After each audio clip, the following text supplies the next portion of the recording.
Paramedical और 3 nursing staff चाहिए। तो उसके तहत हम काम कर रहे हैं।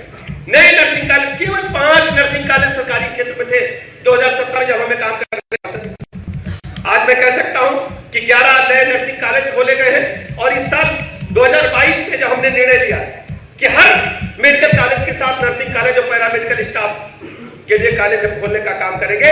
आज मात्र 14 जनपद ऐसे बचे हैं जहां मेडिकल कॉलेज बनाए जाने की कार्रवाई प्रचलित है। बाकी जगह बन रहे हैं या बन चुके हैं, पढ़ाई चल रही है। और आने वाले दिनों में हम पीपीपी मोड पे सभी 14 जनपदों में मेडिकल कॉलेज खोले जाने का काम करेंगे। पहले नर्सिंग को सामान्य लोग सर्टिफिकेट देने के लिए पढ़ा करते थे। अभी कुछ दिनों पहले 4000 पद हमने नर्सिंग के विज्ञापित किए लोक सेवा आयोग के माध्यम से। 1 लाख से अधिक दरखास्तें आई, लेकिन जब हमने परिणाम देखा तो मात्र 3000 लोग कट ऑफ लिस्ट में पास हुए।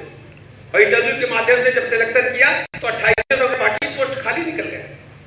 हमारे पास बच्चे नहीं अच्छे पढ़ने वाले, हम कहां से अस्पताल में उनको रख पाएंगे। तो हमने फिर नर्सिंग कॉलेजों को चेक करना शुरू किया। पता चला कि जो नर्सिंग कॉलेज में पढ़ाएगा वही इम्तिहान लेगा।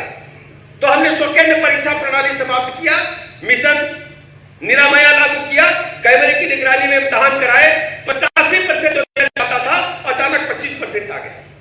नौजवानों के भविष्य से खिलवाड़ होने की अनुमति हम नहीं देंगे। बगैर फैकल्टी के कोई नर्सिंग कॉलेज नहीं चलेगा, बगैर टीचर्स के कैसे अस्पताल नहीं है। एक छोटा जिला हमारे बगल में है लखनऊ, वहां 100 आवेदन हमारे पास लंबित है नर्सिंग कॉलेज, और एक नर्सिंग कॉलेज के लिए 100 बेड का अस्पताल चाहिए। कुल पूरे जिले में 3 अस्पताल 100 बेड के। कैसे हड़बड़ कर दिया, शासन तक आ गया और सर्टिफिकेट लगा कि है अस्पताल 100 बेड का इनके पास। सब कुछ ऐसे चलता था, लेकिन अब नहीं चलेगा। एक पैमाने के साथ प्रदेश के लोगों को, और मैं कहना चाहता हूं कि बड़ी संख्या में इसमें हमारे पास नियुक्तियां हैं। 55,000 से अधिक नर्सेज की हमें भर्ती करनी है आने वाले दिनों में। और हम उत्तर प्रदेश के साथ साथ देश भर में नर्सेज सप्लाई करेंगे। हम दुनिया को नर्सेज और पैरामेडिकल स्टाफ देना चाहते हैं, चिकित्सक देना चाहते हैं। हम उस दिशा में काम कर रहे हैं। अब हमने मिशन निरामय क्या तय किया, हम इंटर कॉलेज में जाते हैं, हमारे लोग जाते हैं, पूछते हैं कि बच्चों से बात करते हैं कि हमारे पास नर्सिंग पढ़ने की संभावनाएं हैं, आपके अंदर मन है तो ये भी सेवा का एक जगह आप आओ, आपको सर्विस मिलेगी, आप पढ़ो।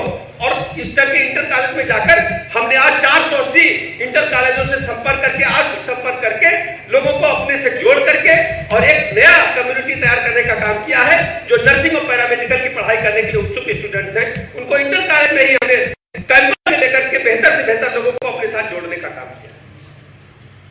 बड़ी संख्या में मरीज हमारे आते, और कोई भी सरकार के पास सूची नहीं होती थी मरीज हमारे आए क्यों, कि मेरी जिम्मेदारी है कि हम देखें हमारे अस्पताल में कौन आ रहा है, कैसे लोग हैं, उनको इलाज मिला कि नहीं मिला।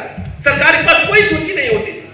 हमने अपने चिकित्सा अधिकारियों से कहा कि हमको रात में सभी सूची चाहिए कि कितने मरीज अस्पताल में आए। 37 अस्पताल तो कंप्यूटराइज थे, तो उन्होंने मेल करना प्रारंभ किया। बाकी लोगों ने कहा कि हमारे यहाँ तो पर्चा मैनुअल बनता है, बड़ी दिक्कत है, टाइप कराएंगे 2-3 दिन में दे। हमने कोई बात नहीं, आप रजिस्टर को व्हाट्सएप करो, हमको रात 12 बजे तक सारे कागज आ जाते हैं। एक आंकड़ा हमारे पास है, प्रतिदिन हमारे अस्पतालों में 1,70,000 1,80,000 मरीज आते हैं जो इलाज के लिए आते हैं प्रतिदिन, पर डे, सभी सरकारी अस्पतालों में। उसमें 12 से 13,000 मरीज एक्सीडेंटल होते हैं, सड़क दुर्घटना में, छत से गिर गए, आग लगने से, बिजली से, कहीं से करंट लग गया या पानी में डूबने से चोट पहुंची। 8,000 साढ़े 8,000 मरीज गंभीर रोगों से ग्रसित आते हैं, हार्ट अटैक, किडनी, लीवर या अन्य साथ रोगों से। 5,000 ऑपरेशन निःशुल्क रोज का रोज हम कर रहे हैं। और लगातार हम बेड की, आज भी हमने कुछ बेड की संख्या 26,000 बेड हमने आज बढ़ाए, आज अखबारों में आया है। कल हमने तय किया जिन अस्पतालों में लोड अधिक वहां पर मरीज को बेड नहीं मिलता, 26,000 से अधिक बेड बढ़ाने का काम किया, कार्रवाई जारी।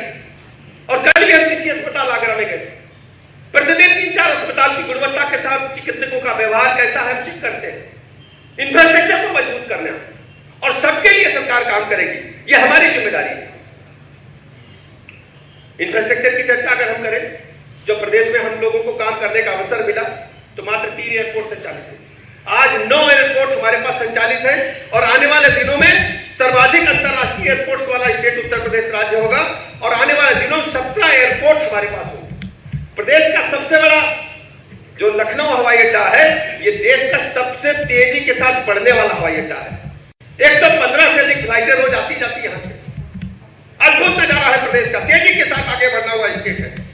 और लोकल कनेक्टिविटी के तहत हमारे कई एयरपोर्ट बढ़िया चल रहे हैं। बरेली अच्छा चल रहा है, प्रयागराज अच्छा चल रहा है। हम मुरादाबाद, अलीगढ़ को भी एयरपोर्ट सिस्टम से जोड़ने जा रहे हैं। कुशीनगर में भी अंतरराष्ट्रीय हमारे पास हवाई जहाज वहां उतर रहे हैं। छोटा सा इंडियन एयरपोर्ट में भी हमारे पास देश के अंदर से फ्लाइटें आ जा रही हैं। रेल पर अभूतपूर्व काम हुआ है। आजादी के पास रेल पर काम ही नहीं हुआ, ट्रैक बदले नहीं गए, पुराने ट्रैक थे, पुराने पोस्ट थे। रेल को और बेहतर बनाने के लिए हमारी सरकार ने बड़ी संख्या में उसमें निवेश किया है, भारत सरकार ने, और बेहतर से बेहतर रेल नेटवर्क को बनाने का काम किया। वाटरवेज के बारे में उत्तर प्रदेश में कभी चर्चा नहीं होती थी, लेकिन माननीय प्रधानमंत्री जी ने बनारस से लेकर के जिस जगह से नॉर्थ ईस्ट तक सीधे वाटरवेज को प्रारंभ किया, यह अद्भुत है। हल्दिया तक जिस जगह से मैं कह सकता हूं पर्यटन भी बढ़ेगा, और अगर माल ढुलाई का काम शुरू होगा तो अद्भुत नजारा होगा। धार्मिक पर्यटन के बारे में मैं कहना चाहता हूं। अभी एक आंकड़ा 31 दिसंबर का हम देख रहे हैं। बाबा विश्वनाथ जी के मंदिर में जब से कॉरिडोर का लोकार्पण माननीय प्रधानमंत्री जी ने किया, पहले जहां 15-20 हजार प्रतिदिन दर्शनार्थी आते थे, आज वहां लाखों की संख्या में आ रहे हैं। 31 दिसंबर का आंकड़ा जो हमने देखा, गोवा से अधिक फुटफॉल काशी विश्वनाथ मंदिर के दर्शन के लिए इस बार अद्भुत हुआ है। लोगों का मन बदला। हमारे पास बड़ी संपत्ति है पर्यटन की। बाबा विश्वनाथ है, मथुरा में वृंदावन है, अयोध्या है, चारों निशान है जहां 88 लाख ऋषि मुनियों ने तपस्या की है। हमारा सब कुछ लिखा गया है, हमारा इतिहास, हमारी संस्कृति निशान, आज तक उसके बारे में किसी ने सोचा नहीं था। माता विंध्याचल का कॉरिडोर बन रहा है। उत्तर प्रदेश का अद्भुत नजारा है पर्यटन के क्षेत्र में। आप देखेंगे आने वाले दिनों में दुनिया के मानचित्र पर उत्तर प्रदेश छाएगा।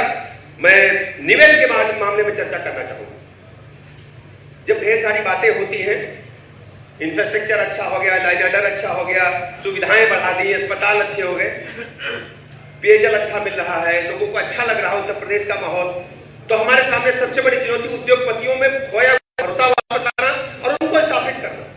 पिछली बार जब सरकार बनी 17 से 22 तक वाली, तो उसमें इन्वेस्टर समिट हुआ।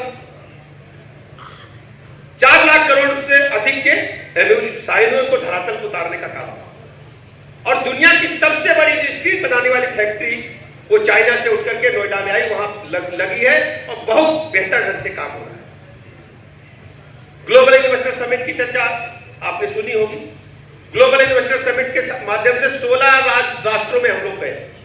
वहां के लोगों को जब हमने बताया कि हम भारत से उत्तर प्रदेश से आए हैं, लोगों ने हाथों हाथ महसूस हो रहा था कि हम इंडिया में, इस ढंग से लोगों ने हम लोगों का स्वागत किया, बात किया। 33 लाख करोड़ रुपए से अधिक के एमओयू साइन हुए हैं। हम आने वाले कुछ दिनों के अंदर ग्राउंड ब्रेकिंग सेरेमनी करेंगे। उत्तर प्रदेश का विमर्श बदल चुका है। अब उत्तर प्रदेश की चर्चा बीमारू राज्य के रूप में नहीं, गुंडे वाले राज्य के रूप में नहीं, कुछ करने वाले राज्य के रूप में है, रिजल्ट देने वाले राज्य के रूप में है, और हम तेजी के साथ आर्थिक मोर्चे पर भी बढ़ रहे हैं। मैं कह सकता हूं कि आदरणीय प्रधानमंत्री जी की जो सोच है कि हम $5 ट्रिलियन इकोनॉमी के लिए काम करेंगे, तो हम $1 ट्रिलियन इकोनॉमी की तरफ तेजी के साथ आगे बढ़ रहे हैं। आपको पता है, जिन लोगों ने 200 साल हमको गुलाम रखा, उनको पछाड़ करके हम 1, 2, 3, 4, 5 की अर्थव्यवस्था इस समय दुनिया की हम तीसरे नंबर की अर्थव्यवस्था बनने के लिए काम कर रहे हैं। और मुझे पूरा भरोसा है माननीय प्रधानमंत्री नरेंद्र मोदी जी की अगुवाई में उत्तर प्रदेश बेहतर से बेहतर करेगा, क्योंकि उत्तर प्रदेश बड़ा मार्केट है। छोटा सा उत्पाद अगर कोई बनता है, एक साबुन ही बनता है तो 3 रुपए का साबुन है। अगर साबुन से हम स्नान करेंगे तो फैक्ट्री चल जाएगी, उसमें कुछ करने नहीं मार्केटिंग। तो उत्तर प्रदेश में एक बड़ी ताकत है और उत्तर प्रदेश एक बड़ा बाजार है, और मुझे लगता है कि बिजनेस स्टैंडर्ड से बढ़िया कोई फोरम नहीं हो सकता। आप पूरी दुनिया को रास्ता दिखाते हैं, उद्योग जगत को रास्ता दिखाते हैं। मैं पुनः आप सबका आभार प्रकट करता हूं और अपनी सरकार की तरफ से आपको भरोसा दिलाता हूं कि अपने उद्योगपतियों से भी कहना चाहता हूं, बिजनेसमैन से कहना चाहता हूं, आपकी जो भी समस्याएं हैं आप हमें बताएं।